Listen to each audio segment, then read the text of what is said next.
And that, again, that's what it's called. It's called a tricolon. There's also something called anaphora. So I like speakers who use that device, if you will,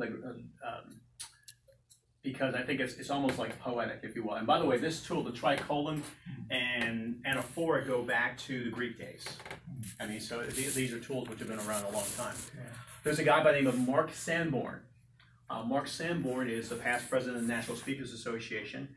He's written a book called The Fred Factor, How to Turn the Ordinary into the Extraordinary. And it's sold like 2 million copies worldwide. He's the first person, the speaker, that I saw in person who I really liked and who I tried to model. So those are a couple individuals who I admire. All right, so we got role models. We got taking care of stage fright. Let's see. Let's talk about my start in Toastmasters. And I started in Toastmasters in late 1998. And there was a gentleman by the name of Randall Shelton, Cherry Creek Toastmasters in Denver, Colorado. After being in the club for 6 months, he said, Ed, hey, you're really, really good. You should enter this thing called the World Championship of Public Speaking. Now, I had no idea what this was. You know, I just like winning the ribbons at the club. That was good. You know? And at the time, I traveled a great deal, so I didn't, you know, there was no way I can enter the competition. So one day my job changes. I'm no longer traveling. I actually have a job in town. And Randall says to me, hey, now you can enter the World Championship of Public Speaking. And I'm thinking, you know, oh, wow, now I can enter this contest. I was not excited about entering the contest. In fact, I didn't want to enter the competition. But Randall kept pressing, he kept pressing, he kept pressing. And it was getting kind of awkward. You know, so I would come to the meetings, and every single time we would talk about this championship. And I was thinking, like, well, am I going to quit Toastmasters? Or, I mean, it got to that point where I was thinking about quitting Toastmasters. So I told Randall, here's the deal. I'm going to enter this contest. I'm only into this contest one time.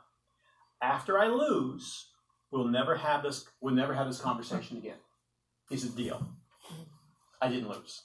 So my real motivation for competing was to get Randall Shelton off my back. That was the honest truth.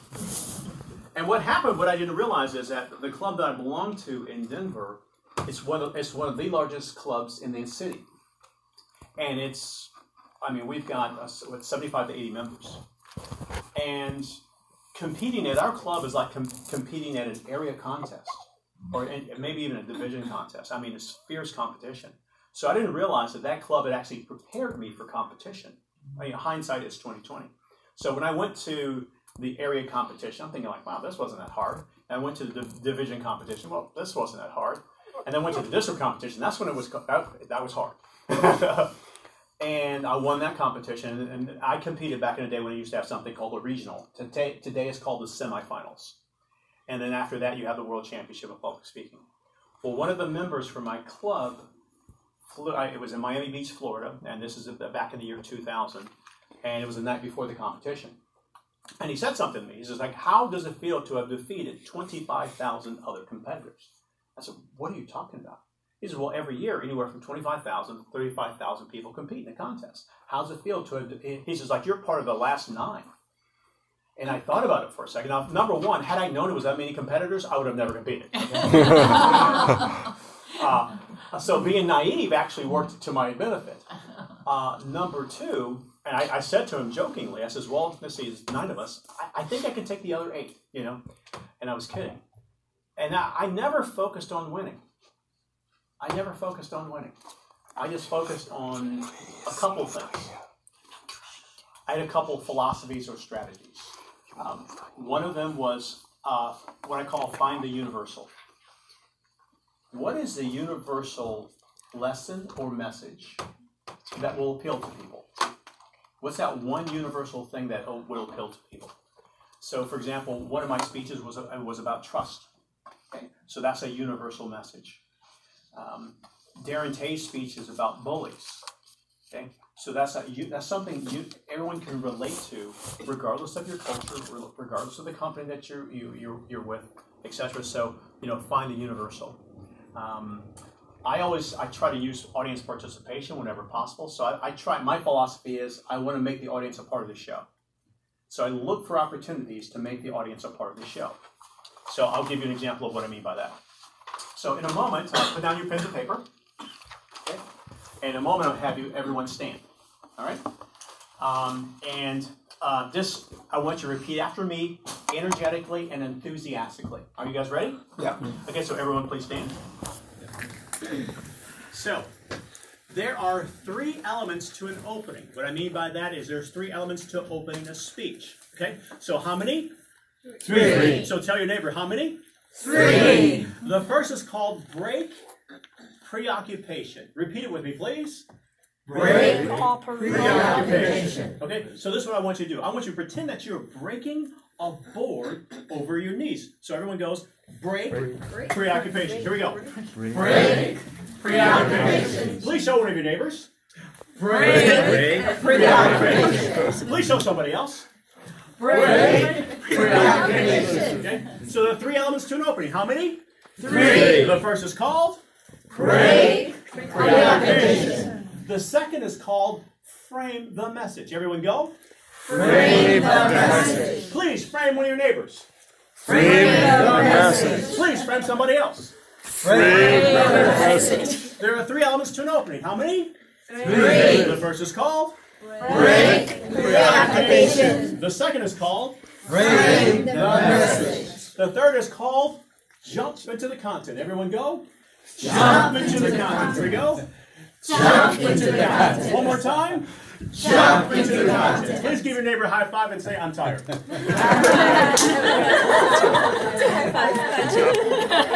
You may be seated. So let me explain to you what I mean. Break preoccupation. That means your job when you speak is to grab and to keep the audience's attention. And do that creatively. And there are literally tens of thousands of ways in terms of how you can grab people's attention. The most boring way to do that is, hi, my name's Tate. I'm going to talk to you about blank. Okay? So that is not a creative way to open up a presentation. Okay? So breaking preoccupation is creatively grabbing and keeping the audience's attention. Frame the message. Framing the message in 1 sentence or less. What is your speech or your topic about? If you cannot frame it in 1 sentence, then you're not clear. So in 1 sentence or less, what is your presentation about? And then finally, jump into the content. And what I mean by that is no preamble, no pre-ramble. But I mean, sometimes speakers say, they just don't get on with it. They just, they're kind of slow, and it's, okay, when is this person going to get on with it? So jump into the content. Make sense? So I just taught you a lesson. Okay. Now, if you have a longer presentation, for those of you who give business presentations, and there are 3 points you're trying to make, guess what? You have to have an opening for all 3 of your ideas. For every idea in your presentation, it has to have an opening. So the next idea, you have to break preoccupation. You have to frame the message and jump into the content again. And for your third idea, you have to break preoccupation, frame the message, and jump into the content. For every idea in your presentation, you must have an opening and a close for it. Does that make sense? Okay. Is this good stuff? I still don't understand the first part. Okay, How do you break the preoccupation? You already have a preoccupation. Okay. So in this case, how do you break it? Okay, so what did I do with you? I broke preoccupation with framing the message. I mean, with audience participation. So I had all of you stand up and do this. Isn't that a different way of opening a presentation? Wouldn't you agree? Yeah. That's an example of breaking preoccupation. Okay. You can start off with a story. You can start off with a startling statistic, or a bold statement, or a bold claim. Okay. So there's a guy by the name of I can't think of his name right now. T. Harv Eker, and he in his book Secrets of the Millionaire Mind, he says, give me 5 minutes. Let me have a conversation with for 5 minutes, and I can predict your financial future for the rest of your life. That's a bold statement. That's a bold claim. Wouldn't that grab your attention? Okay. So, and I just gave you like 4 off the top of my head. So the thing I'm going to challenge you with is to just take some time and think creatively. Yes. I'm with Tiger on that. When you say break preoccupation, Okay, Is preoccupation. it preoccupation, like being occupied, or? Yes, because, okay, for example, tonight. So, okay, coming into the meeting, you guys worked all day, yes? Yes. Okay, you had traffic, yes? Okay, you had other obligations, yes? So everyone's not completely focused on where you are. We're occupied with something else? Exactly. Okay. So you've got to break the preoccupation. Okay. You've got to get them focusing on you. If you're in Makes sense. competition, you got to make them forget about your competitor. The previous competitor may have given a brilliant speech. You want them focusing on you. Okay.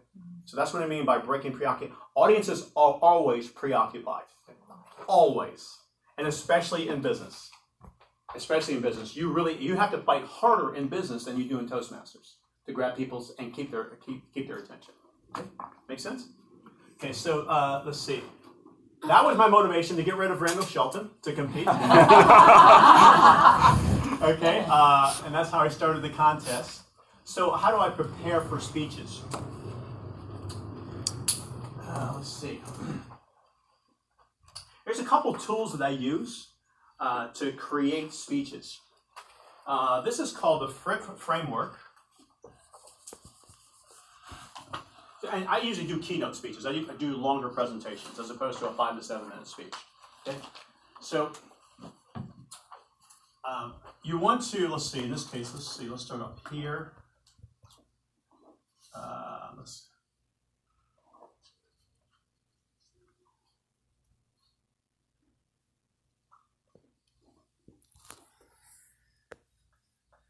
So this is, like, say for example, this is a keynote and I've got 3 main points.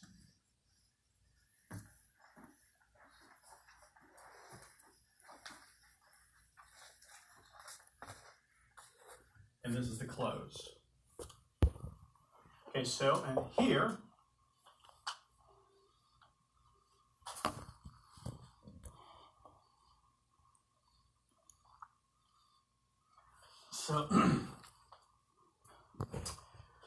so this is a keynote. A template is called the Fripp framework. F-R-I-P-P, as in Patricia Fripp framework.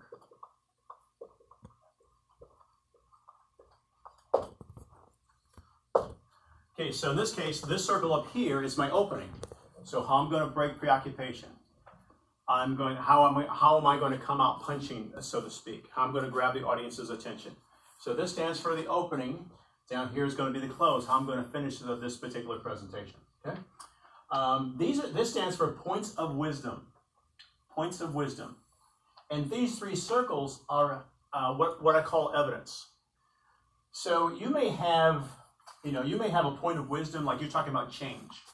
And your first point of wisdom may be that we live in a day and age where we have to accept change and be flexible. So that may be the first point of wisdom. Okay? And then you might come up with a story or a statistic or a bold claim that supports that. Okay, so these are different points of wisdom. Now, if this is a 45-minute keynote, okay, so you're going to spend about 10 to 12, let's see, not quite 15 minutes per point. But like say, for example, your time gets cut. So what I will do is, as opposed to having 3 pieces of evidence, what I'll do, if my time gets cut, I'll just give you 2 examples. And if my time gets cut again, instead of giving you 2 pieces of examples, as opposed to cutting my content, I'm still going to give you 3 ideas. I'm just going to give you 1 example. Okay, makes sense? All right. Mm-hmm. Now, sometimes my time has been cut. Like one time I had a 45-minute keynote, I got cut to 5 minutes. They still pay me the money, by the way. Okay? And what I did was, I gave them 1 point of wisdom, 1 story, and went straight to my close. Okay? So that's a format or a template for a 45-minute to an hour keynote. So this could be your 1 point you're trying to make, 2nd point you're trying to make, 3rd point you're trying to make. So typically that's how I construct things. Now I have a story file. And here's another way I put together stories. This method is from my friend Mark Sanborn. And this is how I put together stories. This is called the PIP method. PIP. This stands for point. Oh, I'm sorry, not point. This is premise, illustration,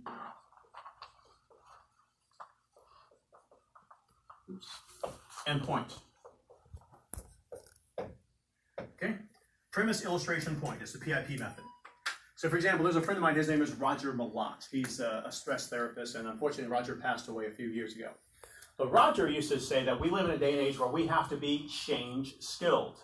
So in this case, the premise is we have to be change skilled. He tells the story of a place called Riverside Hospital. And what this hospital did is they did some research on weight loss. But rather than focusing on food, what they decided to do is focus on your habits. Now, if you got admitted into this particular program, your goal was to go home, identify one of your habits, and to change that habit for 1 week. And the goal ultimately was to lose at least 25 pounds apiece. So let me give you an illustration. So in this case, in a moment, I'm going to have you close your eyes. Okay? I want you to find this object in your house. Okay, and then I'll tell you to open up your eyes. Okay? So in this case, we want you to identify a habit and then change that habit for 1 week. All right? So in this case, close your eyes. I'd like you to find your toothbrush. Got your toothbrush? Okay, you may open up your eyes. Okay? So in this case, we like you to identify a habit, in this case, brushing your teeth, and we like you to brush your teeth in your garage. Okay? Identify a habit and change it for 1 week.